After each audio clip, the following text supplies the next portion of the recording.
2 lakh ton urea खाद की दरामदात में से तीसरा किंगविंग नामी जहाज 31,000 मीट्रिक टन यूरिया खाद लेकर 10 जनवरी बरोज़ मंगल को गवादर बंदरगाह पर लंगरअंदाज हो गया है। 32,000 मीट्रिक टन लेकर बहरी जहाज 29 दिसंबर को बर्थ पर आया और 31,500 टन लेकर दूसरा जहाज 1 जनवरी को लंगरअंदाज हुआ।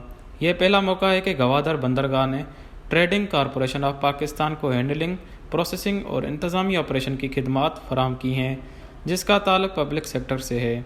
उससे पहले अफगान ट्रांजिट ट्रेड एग्रीमेंट के तहत गंदम की दरामदात और मुख्तलिफ कंपनियों के लिए खाद की दरामदात समेत तमाम दरामदी कंसाइनमेंट्स को गवादर पोर्ट से प्रोसेस किया जाता था और सिर्फ निजी शोबे के लिए मुंतकिल किया जाता था। गवादर पोर्ट ये सब कुछ गवादर इंटरनेशनल टर्मिनल लिमिटेड और नेशनल लॉजिस्टिक सेल के ताउन से कर रहा है।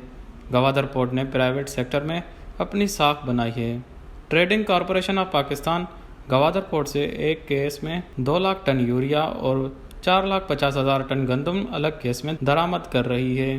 गवादर पोर्ट बाज़ाब्ता तौर पर 45,000 मीट्रिक टन गंदम की दरामदात को भी हैंडल और प्रोसेस कर रहा है, क्योंकि ट्रेडिंग कॉरपोरेशन ऑफ पाकिस्तान और गवादर इंटरनेशनल टर्मिनल लिमिटेड के दरमियान बाज़ाब्ता मुआहदे पर दस्तखत किए गए हैं, जिससे लॉजिस्टिक सरगर्मियों के एक नए बाब का आगाज़ हुआ है। मुआहदे के मुताबिक बाज़ाब्ता प्रोसेसिंग टाइम फ्रेम 1 फरवरी 2023 से 31 मार्च 2023 के दरमियान होगा।